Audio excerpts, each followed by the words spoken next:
السلام عليكم ورحمة الله وبركاته. الحمد لله وحده الصلاة والسلام على من لا نبي بعده.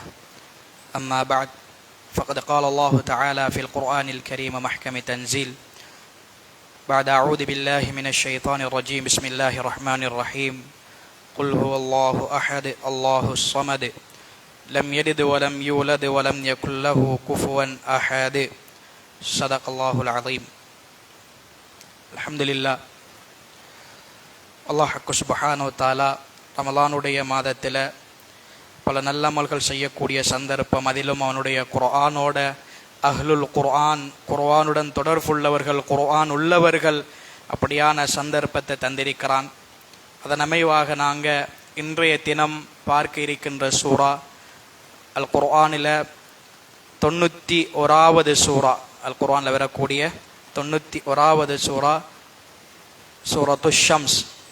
சூரத்து ஷம்ஸ். இந்த சூறாவை பற்றி பார்ப்போம் என்றிருந்தால், இந்த சூறாவிலே அல்லாஹ் சுப்ஹானஹு வ தஆலா அல் குர்ஆனிலே 91வது சூறாவாக இருக்குது. இது மக்காவில் ஸல்லல்லாஹு அலைஹி வஸல்லம் அவங்க ஹிஜ்ரத் செல்வதற்கு முன்னால் இறங்கிய மக்கி சூறாக்கள் என்ற ஒரு சூறாவாகும். இதிலே 15 வசனங்கள், மொத்தமாக 15 வசனங்கள் இருக்கின்றது. இந்த 15 வசனங்களிலும் 54 சொற்கள் இருக்கின்றது. 54 சொற்கள் இருக்கின்றது. இந்த 54 சொற்களிலும் 242 ஹரஃபுகள், எழுத்துகள் இருக்கிறது மொத்தமாக. இது இந்த சூறாவில் உள்ள, நாங்கள் சூறாவை பற்றி பார்க்கக்கூடிய முதலாவது விடயம். இந்த சூறாவினுடைய பெயர் சூரத்து ஷம்ஸ். ஷம்ஸ் என்றால் சூரியன் என்ற அர்த்தம். ஏன் இதற்கு சூரத்து ஷம்ஸ் என்று வைக்கப்பட்டிருக்கிறது என்றால், அல்லாஹ் சுப்ஹானஹு வ தஆலா இதிலே சில விடயங்களின் மீது சத்தியம் செய்கின்றான். முதலாவதாக அல்லாஹ் சத்தியம் செய்கின்றது இந்த சூரியனிலே சத்தியம் செய்கின்றான். வஷ்ஷம்சி என்பதாக சூரியனிலேயே சத்தியம் செய்கின்றான்.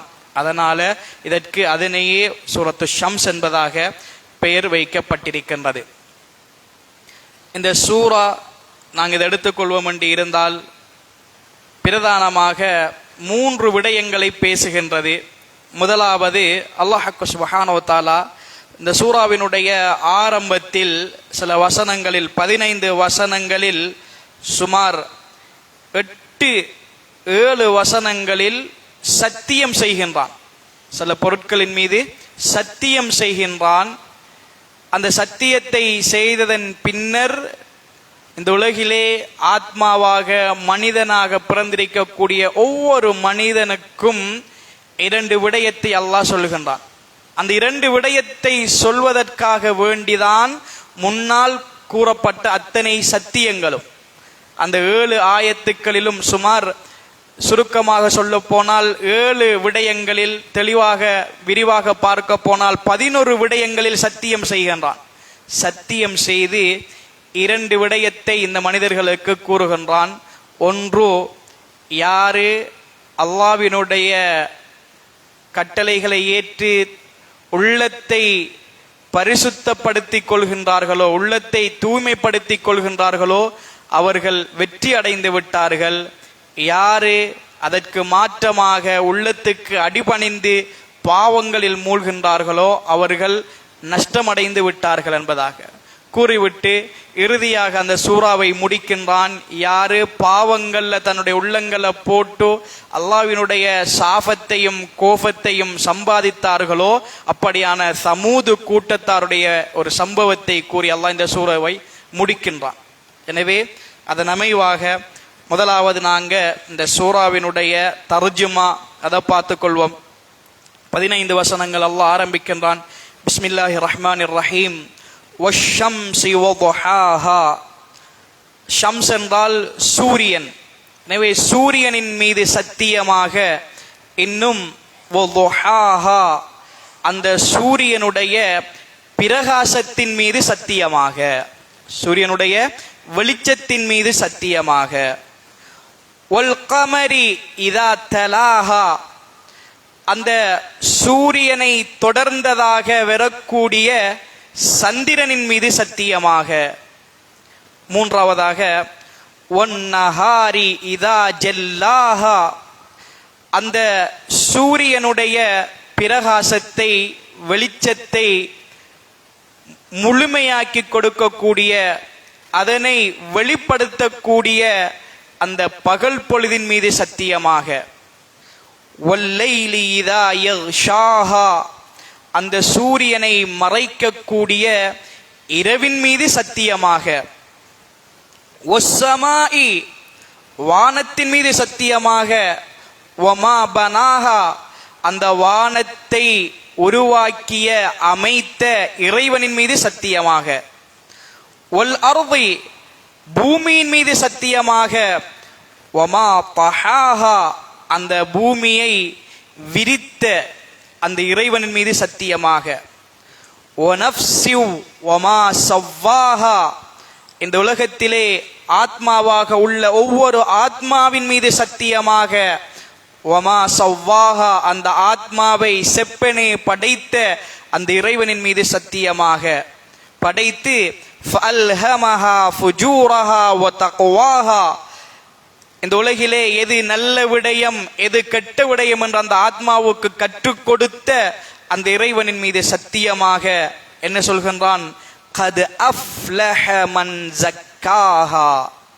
இந்த இவ்வளவு சத்தியங்களையும் கூறிவிட்டு இறைவன் கூறுகிறான், கத் அஃப்லஹ, திடனாக வெற்றி அடைந்து விட்டார், மன் ஸக்காஹா, யார் இந்த ஆத்மாவை உள்ளத்தை தூய்மைப்படுத்துகின்றார்களோ அவர்கள் வெற்றி அடைந்து விட்டார்கள். வகத் ஹாப, திடனாக கைசேதம் அடைந்து விட்டார்கள்.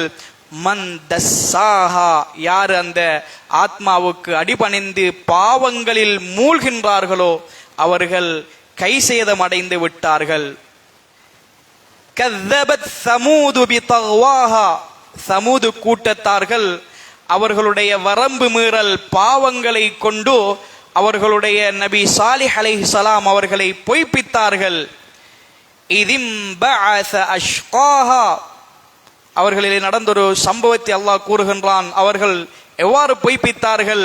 அந்த கூட்டத்தில் இருந்த மிக மோசமானவன் அவன் எழுந்து அந்த நேரத்தில் ஃபகால லஹும் ரசூலுல்லாஹி, அவர்களுடைய ரசூல், அவர்களுக்கு அனுப்பப்பட்ட அல்லாஹ்வுடைய ரசூல் சாலிஹ் அலைஹிஸ்ஸலாத்து வஸலாம் அவர்கள் கூறினார்கள், நாகத்தல்லாஹி வசுகியாஹா, அல்லாஹ் சுப்ஹானஹு வ தஆலா அந்த சாலிஹ் அலைஹிஸ்ஸலாத்துடைய கூட்டத்துக்கு அனுப்பிய ஒரு அற்புதம் தான் ஒரு பெண் ஒட்டகத்தை மலையிலிருந்து வெளியாக்கினான்.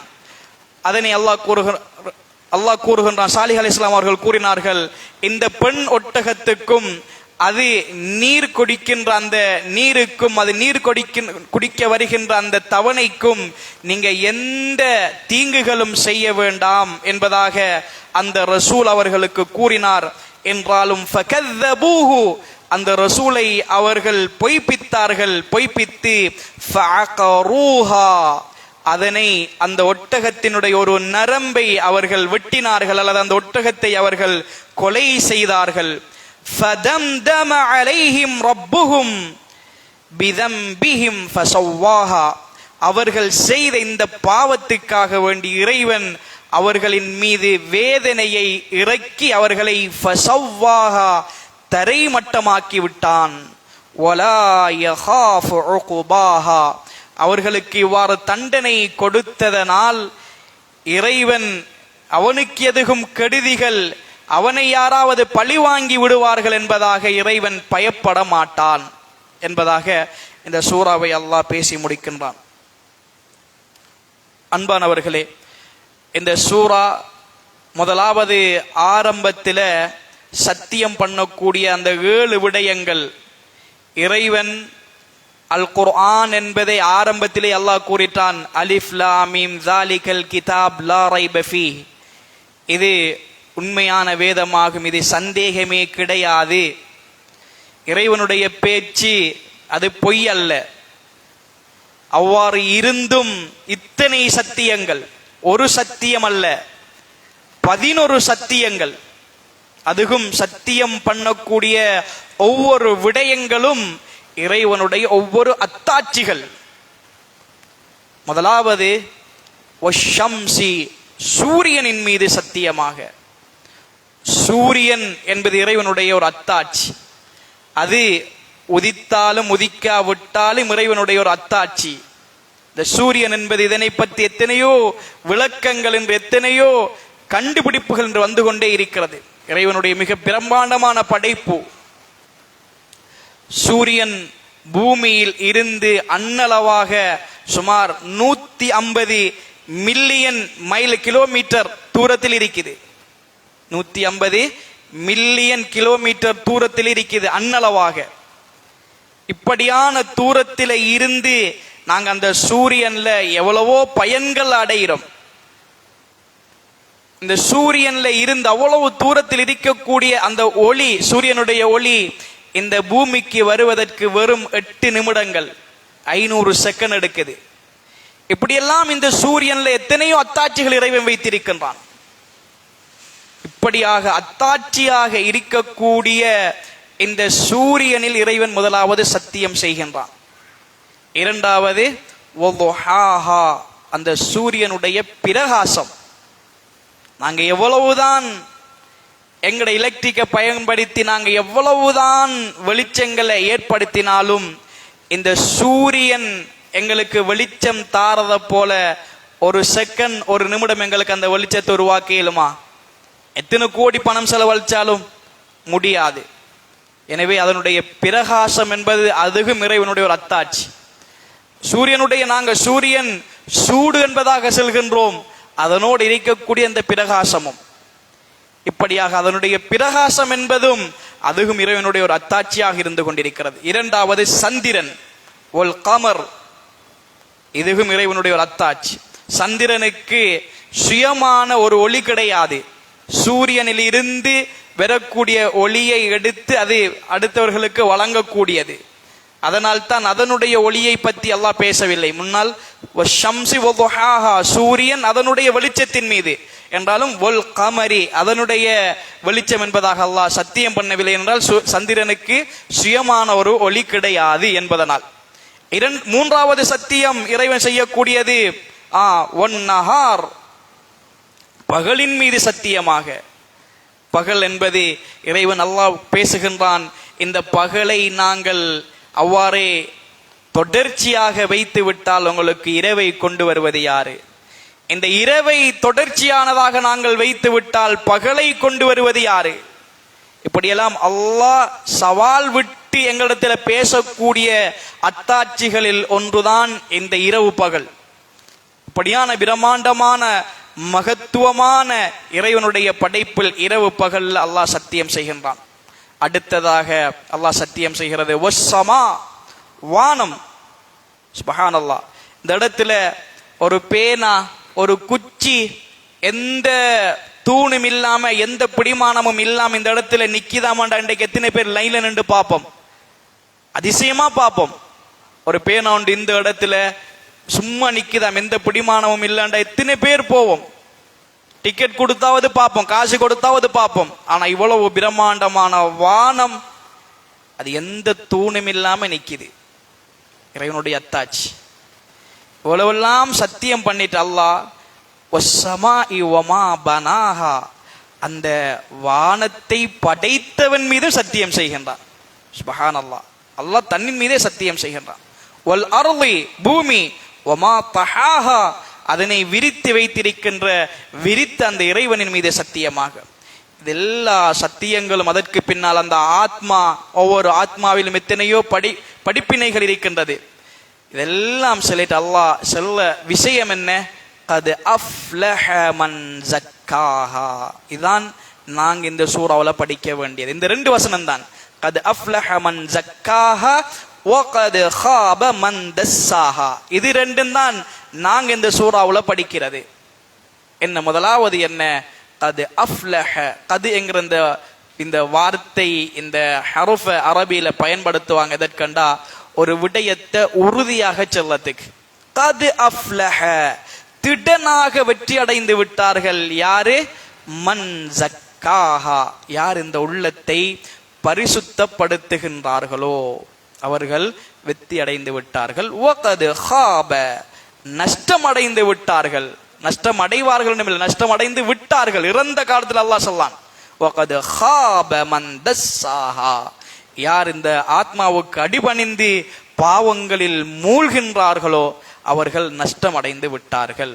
அதுக்கு பின்னால அவ்வாறு நஷ்டம் அடைந்த ஒரு கூட்டத்தை அல்லாஹ் உதாரணம் சொல்லலாம். எனவே அன்பானவர்களே, இந்த சூறாவிலிருந்து நாங்க படிக்கிறது, நாங்க எங்களோட உள்ளத்தை பரிசுத்தப்படுத்துறது, எங்களோட உள்ளத்துக்கு நாங்கள் அடிபணியாமல் எங்களோட உள்ளத்தை பரிசுத்தப்படுத்துறது ஒவ்வொரு ஆத்மாவினுடைய ஒவ்வொரு மனிதனுடைய கட்டாய கடமையாக இருந்து கொண்டிருக்கிறது. அதில் தான் வெற்றி. இறைவன் அல் குர்ஆனில் இத்தனை சத்தியங்களின் பின்னால் உறுதிப்படுத்தி செல்கின்றான், கது அஃப்லஹ மன் ஸக்காஹா. யார் உள்ளத்தை தூய்மைப்படுத்துகின்றார்களோ அவர்களுக்கு தான் வெற்றி. உள்ளத்தை தூய்மைப்படுத்துறண்டா என்ன?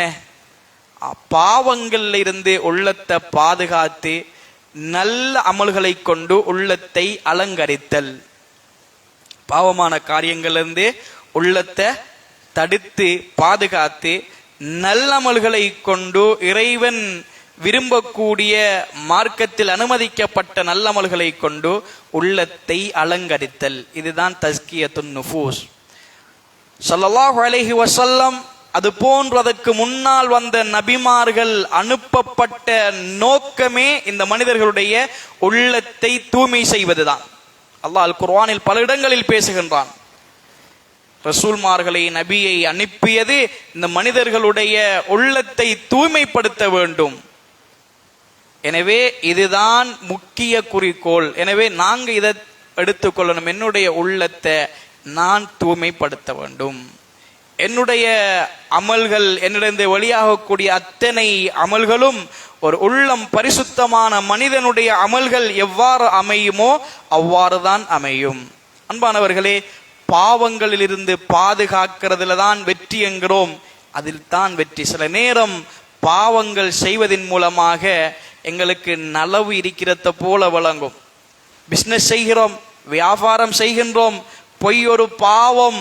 ஆனா ஒரு வார்த்தை 2 வார்த்தை அந்த பொய்யை சொன்னா எனக்கு இப்ப உண்மையை சொல்லி இந்த பொருளை விற்கிறதுல 1000 ரூபாய் லாபம் கிடைக்க வேண்டி இருந்தா இல்ல 500 ரூபாய் லாபம் கிடைக்கும், அதை விட பல மடங்கு பொய் சொல்லி எனக்கு லாபத்தை காணலாம். அது எங்களுக்கு ஒரு வெற்றி மாதிரி இருக்கலாம், ஆனால் அதில் பரக்கத் இருக்காது. உள்ளத்துல பயந்து பொய் பாவம், இந்த பாவம் இருக்கும் வரை என்னுடைய உள்ளம் பரிசுத்தமாகாது என்பதற்காக வேண்டி அந்த பொய்யை விட்டு உண்மையை கூறி லாபத்தை குறைத்து வித்தாலும் அந்த லாபத்தின் மூலமாக அதிக லாபம் கிடைக்கும், அதிக வெற்றி கிடைக்கும். அதனைத்தான் அல்லாஹ் கூறுகிறான், கது அஃப்லஹ. யார் உள்ளத்தை தூய்மைப்படுத்திக் கொள்வார்களோ பாவங்களில் இருந்து அவர்கள் வெற்றி அடைந்து விட்டார்கள். இந்த உலகிலும் வெற்றி, நாளை மறுமையிலும் வெற்றி. இந்த உலகினுடைய வெற்றி எங்களுக்கு விளங்காவிட்டாலும் நாளை நிச்சயம் நாங்கள் அந்த உள்ளத்தை நாங்கள் தூய்மைப்படுத்தியனுடைய வெற்றியை, சந்தோஷத்தை, அதனுடைய கூலியை, அதனுடைய முடிவை கண்ணால் பார்ப்போம். எனவே உள்ளத்தை தூய்மைப்படுத்துவதற்கான வழி என்ன? உள்ளத்தை தூய்மைப்படுத்துவதற்கான வழி என்ன? உலமாக்கள் சில முறைகளை சொல்கின்றார்கள். உள்ளத்தை தூய்மைப்படுத்துவதற்கான முறை, முதலாவது எங்களுடைய ஈமானை நாங்கள் சரி செய்வது. உள்ளத்தை தூய்மைப்படுத்துவதற்கான முதலாவது வழி ஈமானை சரி செய்வது. இந்த ஈமானை சரி செய்வதற்கு என்னென்ன விடயங்களை எங்களால் அடைய முடியுமோ, என்னென்ன விடயங்களில் முயற்சி செய்ய வேண்டுமோ அவ்வாறான முயற்சிகளில் ஈடுபட்டு எங்களுடைய ஈமானை நாங்கள் முதலாவது சரி செய்வது. இரண்டாவது, இபாதத்துகளில் அதிகமாக ஈடுபடுதல். தொழுக, நோன்பு, ஜகாத்து, சதகா, ஹஜ்ஜு, இது போன்ற பிரதானமான இபாதத்துகளில் நாங்கள் ஈடுபடுதல். நான் தொழுகிறன், என்னுடைய உள்ளத்தை தூய்மைப்படுத்தணும், அதற்காக வேண்டி ஒரு 10 ரக்காத் தொழுவோம், அதற்காக வேண்டி ஒரு 4 ரக்காத் தொழுவோம், என்னுடைய உள்ளம் தூய்மையாக வேண்டும், அதற்காக வேண்டி நோன்பு நோட்கின்றேன். நான் பிடிக்கின்ற நோன்பு வெறும் வயிற்றை கட்டி காப்பதல்ல, என்னுடைய உள்ளத்தையும் பாவலிலிருந்து பாதுகாக்க வேண்டும், நோன்பின் மூலமாக பரிசுத்தம் அடைய வேண்டும். ஜகாத் கொடுக்கின்றோம், சதக்கா செய்கின்றோம், உள்ளம் விரும்புகின்றது கொடுக்காமல் இருப்பதற்கு, எனக்கு அதிகம் சொத்து தேவை என்பதாக உள்ளம் விரும்புகின்றது, கஞ்சத்தனம் உள்ளத்தில் குடிகொண்டிருக்கின்றது, அதனை நான் விட வேண்டும், ஜகாத் கொடுக்கின்றேன், சதக்கா கொடுக்கின்றேன். இப்படியாக இந்த அமல்களின் மூலமாக எங்களுடைய உள்ளத்தை நாங்கள் தூய்மைப்படுத்துவது இரண்டாவது முறை.